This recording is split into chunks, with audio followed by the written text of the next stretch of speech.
I think there's work that Leeds need to do, and I'm not sure that a week is enough time to fix it all up. I think Wigan probably showed a little bit more last weekend in defeat than Leeds did, so I'm going to go with Wigan by 12. I'm saying Wigan. Didn't think about a margin on this one, but definitely think Leeds have got a bit of work to do, as you said, and just see as them being away, then they're not going to be quite there yet. Fair enough. Saturday, 3 p.m. sees Warrington host Hull Kingston Rovers. So this is the first time we see two sides who won last week playing against each other in round 2. I'll let you go first on this one and see if we go any different. Yeah, I'm going for the white. I think the halves combination will just be too much, unfortunately, for the Robins. Tipping against your own team. Yeah, it's called being objective. Should try sometime. You'll have to tell me more about that after we've finished recording. Warrington. I've got Warrington by a clear margin. I'm going to say three scores. Let's say plus 16 or so. I just was too impressed by them to go otherwise. Hull KR a bit error-ridden, weren't they? Yeah, there was lots of drop ball and all sorts in there. There won't be the fire or the crowd to get them home. Yeah. Saturday, 5 p.m. Our third televised game this week is Catalan's Dragons hosting the Huddersfield Giants. What do you reckon? I'm saying Catalan and Catalan, so I'm going to go for them. Yeah, I think at home they will be a bit more of a force. And Huddersfield potentially are going to have some of the players back from last week, but they've got a lot of work to do in their centres defensively to sort out the problems they were showing up last week, certainly. So Catalan by 18. Yeah. Sunday, 3 p.m. is Salford versus London. So Salford's first home game. The two maybe most surprising victors from week 1. The two favourites to finish in the bottom 2 are riding high in the top 3. So where do you see this one going? I'm tipping a away win here for London. I think they're going to use the momentum and get some more gifts out. Get some more. The gifts that keep on giving. Very good.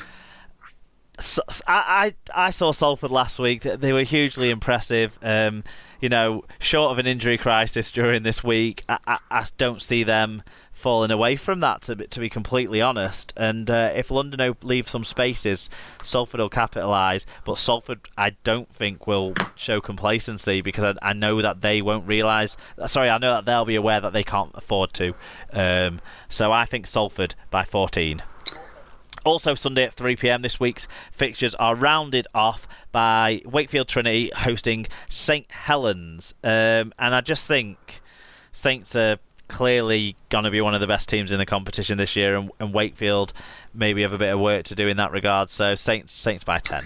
Yeah, I'm saying Saints as well. I think they'll just have to, much as they'll be trying to be bullied by Wakefield, I just can't see them being enough.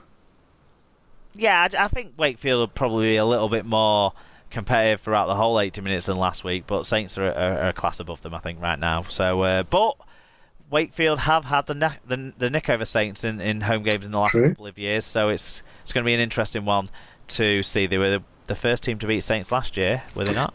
No, Leeds were. They were the first. They were the second team. They beat Saints last year, anyway. Toulouse versus Widnes is the championship game of the week, Tim.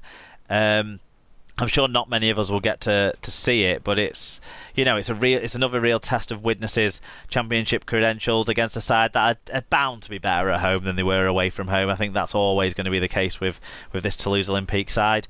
Which way are you going on this one? I'm saying the team of the people, Widnes. I'm bouncing that. Yeah, going to get them. The young team doing quite well. I think that they could have a decent chance.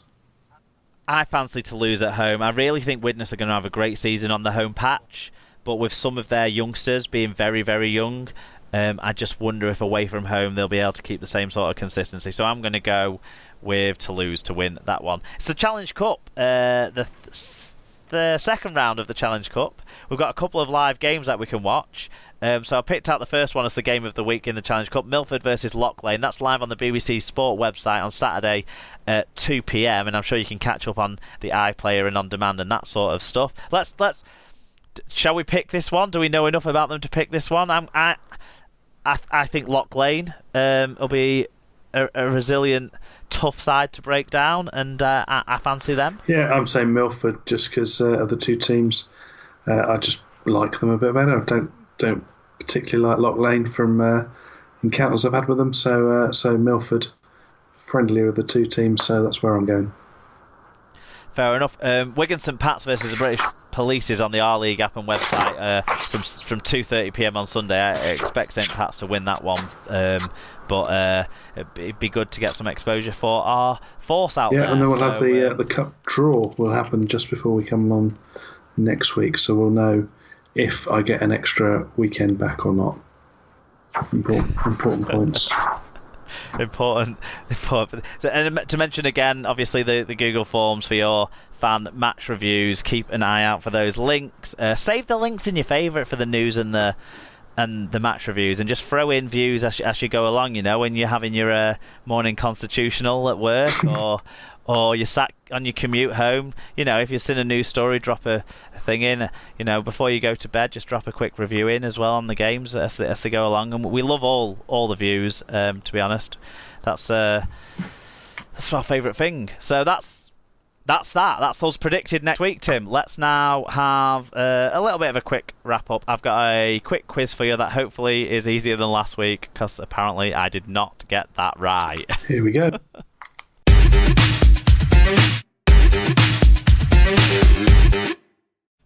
Right, this week's SLP quiz, Tim, is in honour of the great hat-trick performance put in by Niall Evalds in round one. This week's quiz is about round one hat-tricks in Super League. More specifically, it's the scorers of round one hat-tricks in Super League. So I've got 3 questions for you. Okay. First one, and it's all a name the player. So the first one is this former St Helens halfback scored an opening round hat-trick in 1999 away at Salford, so 20 years ago. He went on in his career to win the Man of Steel in 2000 and 3 Lance Todd trophies in 2001, 2004 and 2006. Give a dramatic pause for the listeners. Who is he? Noted linen trouser wearer Sean Long. Yes. Correct. If you've not read his book, that story would make more sense. This former Wigan centre scored Super League's first ever hat-trick back in round 1 of 1996 as Wigan won away at Oldham. He's best known for his time at Wigan. He started his career though at St Helens. He ended it at Widnes. He had spells in the NRL with Canterbury and in Super League with Leeds Rhinos. Who is he? Kevin Iro? No, it's not a bad shout that, but no. Kevin Iro was already at Leeds before 1996, and I think he then went to St Helens, did he? I don't know. Anyway, Gary Connolly There we go. is the correct answer there. So well done to anyone who's got that playing at home. Right, finally. This recently retired winger scored 5 tries in round 1 of the 2010 season as Warrington Wolves stuffed Harlequins RL 58-0. He won 3 Challenge Cups in his time at Warrington before moving to Wakefield, then finishing at Rochdale. Who is he? Oh, he's that guy. Yeah, him. I can picture him. Huh?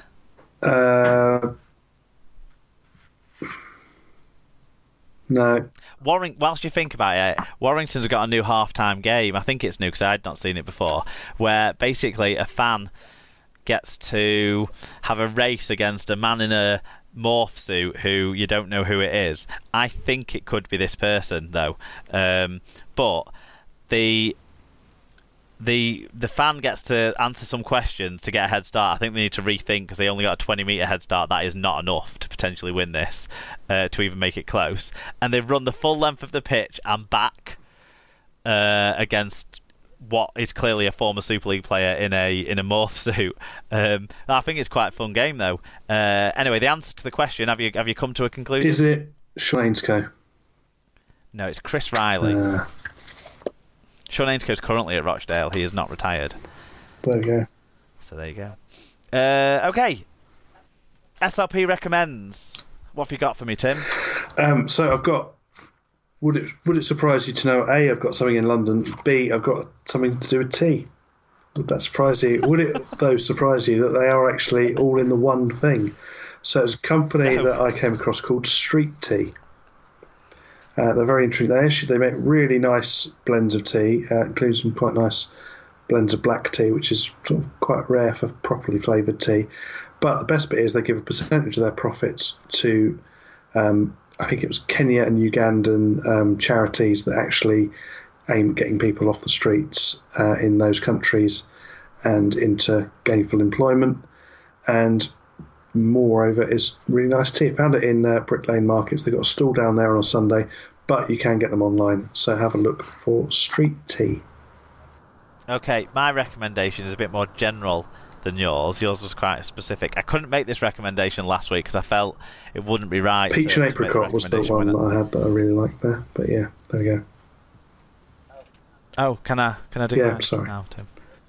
Yeah, because interrupting right. interrupting is what I do to you, not what you did to me. Yeah, okay. No, exactly. Anyway, I would have felt weird doing it last week with vegan Alan on, but my recommendation is haggis. How can you recommend that? Lovely. Oh no. It's very tasty. Last weekend it was Burns night, wasn't it? During the weekend, not the weekend just gone, the weekend before. And so we had haggis with neeps and tatties. So real traditional Scottish style. But because there's only two of us in the house, have you got any Scottish relationship, or is this just cultural appropriation? No, my grandmother was born in Scottish to a Scottish mother. And an English father, but yeah. Okay, you're allowed born in Scotland. Yeah. Sorry. I've got plenty of Scottish heritage in my family, and Irish. Shocker, the ginger man has Scottish and Irish heritage. But yeah, haggis, and then the next day we had it in a baked potato with haggis and baked beans, and it was wonderful.